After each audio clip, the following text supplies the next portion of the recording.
Hello students, good evening to all of you. So here we are going to solve a problem from BM Sharma J Mains and Advanced Problem. So ये जो problem है ये basically real और apparent height और depth से related है. सो यहाँ पर प्रॉब्लम कुछ इस तरह से है that we have some jar there और यहाँ पर वी हैव वाटर और उसका रिफ्रेक्टिव इंडेक्स है म्यू और इस जार का जो टोटल हाइट है it is capital H and यहाँ पर फिश जो है वो टॉप से h/2 डेप्थ पे है और this is some eye there, let's suppose human eye there and fish को जो है वो इस आई को ऑब्जर्व करना है एंड हमसे क्वेश्चन पूछा गया है at what distance from itself will the fish see the image of the I. Means I का इमेज फिश से जो फिश ऑब्जर्व करेगा कितना उसका डिस्टेंस है. सो यहाँ पर फिश जो है वो ऑब्जर्वर है. मीन्स यहाँ ऑब्जर्वर डेंसर मीडियम में है और जिसे ऑब्जर्व करना है वो एक रेयर मीडियम में है. एंड यहाँ पर साथ में इस प्रॉब्लम में we have a plane mirror at the bottom of the jar. So ये जो फिश है ये दो तरह से इस आई की इमेज को ऑब्जर्व कर सकती है. वन एक तो डायरेक्ट ऑब्जर्वेशन एंड वन जो रिफ्लेक्टेड इमेज ऑफ द आई बनेगा फ्रॉम दैट प्लेन मिरर उसको भी ये फिश ऑब्जर्व कर सकती है. तो हम दोनों तरीक़ों से फाइंड आउट करेंगे. अभी तक जो आपने स्टडी किया है या आप जनरली जानते हैं जो है रिफ्रैक्शन की हम जब बात करते हैं from that rarer to denser medium तो जनरली हम कुछ इस तरह से रिफ्रैक्शन करते हैं एंड चीज़ें हमें थोड़ा ऊपर दिखाई देती हैं because of the refraction effects. So that y is known as the apparent depth and x is known as the real depth. So we have that relation x by y is equal to refractive index of denser medium upon the rarer medium and relative there. So इस तरह का कुछ relation हमने study करके रखा है. लेकिन ये हम तब कर रहे हैं इस रिलेशन में और यहाँ पर इस सिचुएशन में क्या डिफरेंस है. इस सिचुएशन में जो हमारा ऑब्जर्वर था वो एक रेयर मीडियम में था और जो ऑब्जेक्ट था वो डेंसर मीडियम में था. तो यहाँ पर जो कॉन्सेप्ट था that was the apparent depth जो कि रियल डेप्थ से कम होता है. सो इसी तरह से अगर यहाँ देखा जाए इस करंट सिचुएशन में यहाँ उल्टा ये हुआ है कि जो ऑब्जर्वर है वो डेंसर मीडियम में है और जिसे ऑब्जर्व करना है वो रेयर मीडियम में है. तो यहाँ पर ये जो आई है इस फिश के लिए इसे थोड़ा ऊपर दिखेगा बिकॉज यहाँ पर rays are coming from the rare medium towards the denser medium. तो बेसिकली यहाँ पर हमें फाइंड आउट करना है एपरेंट हाइट. जैसे यहाँ पर हम फाइंड आउट करते थे एपरेंट डेप्थ, यहाँ हमें फाइंड आउट करना है apparent height. So students expression बिल्कुल सेम टू सेम है. So we will here find out first the apparent height कि what is the apparent height. So अगर आई का जो असली हाइट है वो टॉप ऑफ द जार से देखा जाए तो वो है कैपिटल एच. तो पहले हम फाइंड आउट करेंगे apparent height. So this is the relationship for that apparent height that h upon h dash. H dash is basically denoting the apparent height there. H dash से हम denote करवा रहे हैं apparent height को and that h upon h dash is equal to n relative there. So this is the formula to calculate the apparent height. तो यहाँ से apparent height का फॉर्मूला बन जाएगा it is h upon n relative. So h upon n relative means refractive index of mirror of incidence.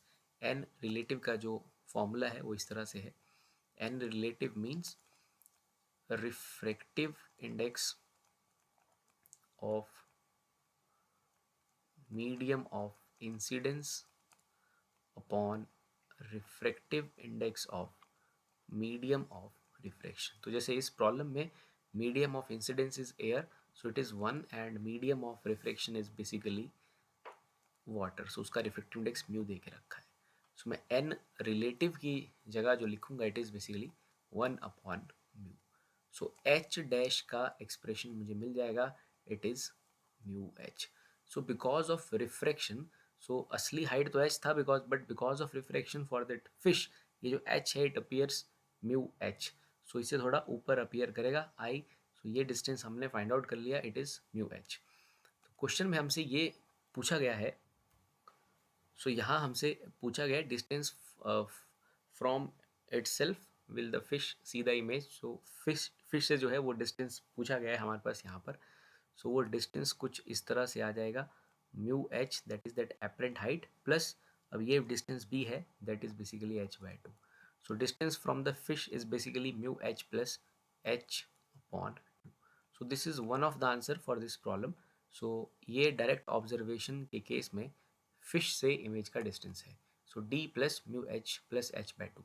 यहाँ पर mu H है apparent height, that is because of the refraction. So this h is basically because of the refraction, it appears mu h. So mu h plus h by 2 from the fish in that direct observation case. अब हम दूसरी observation को भी यहाँ पर समझेंगे और उसे सॉल्व करेंगे. सो स्टूडेंट्स, यहाँ पर जो फिश है it can also observe the reflected image of the eye from the plane mirror. उसे भी ये ऑब्जर्व कर सकती है. सो ये यहाँ पर हमारे पास एक प्लेन मिरर है. सो हमें पहले तो ये पता करना होगा कि आई जो है वो प्लेन मिरर से कितना दूर है. तो पहले तो सीधा ही ये एच डिस्टेंस तो यहाँ पर दूर है ही, बिकॉज जो प्लेन मिरर है वो जार के बॉटम पे लगा है और टॉप तक का जो डिस्टेंस है वो कैपिटल एच है. और ये हमने फाइंड आउट कर लिया है. This H is basically because of the reflection equal to mu H. So यहाँ हम क्लियर कट लिख लेंगे that distance of I plane mirror from plane mirror is h plus mu h. So this is the distance of the eye from the plane mirror. So students, अगर यहाँ पर कोई medium का change ना होता तो प्लेन मिरर से eye का distance simply h plus h होना था. But because there is a refraction involve here, so that height h is not basically appearing h, it is mu h because of the refraction.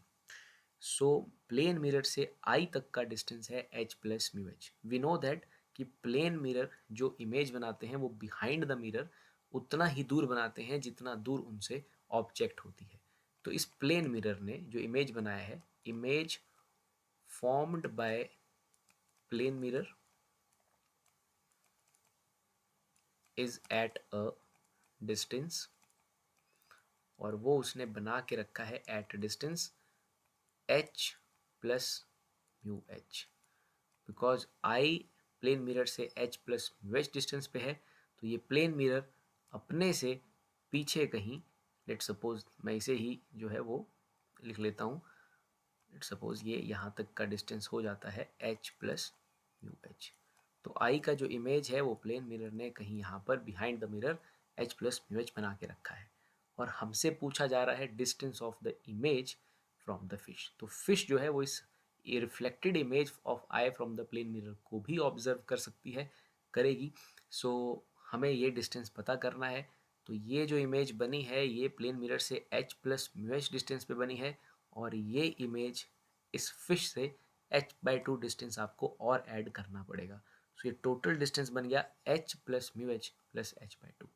So therefore distance from fish for that reflected from that plane mirror is h plus mu h plus h upon 2. और इसे हम लिख सकते हैं 3h by 2 plus mu h, or we can say h bracket 3 by 2 plus mu. So this is the distance of the image as it can be observed by the fish in this case. और ऊपर वाले case में हमने solve कर ही लिया था. ऊपर वाले केस में it was mu h plus h by 2. So these are the two possible choices in this problem जिसे फिश जो है वो ऑब्जर्व कर सकती है. So यहाँ पर हमने इस्तेमाल किया है एक्सप्रेशन एपरेंट हाइट का, that h dash is equal to real height upon that n relative. So I just hope आपको ये प्रॉब्लम समझ आया होगा. With that, thank you very much.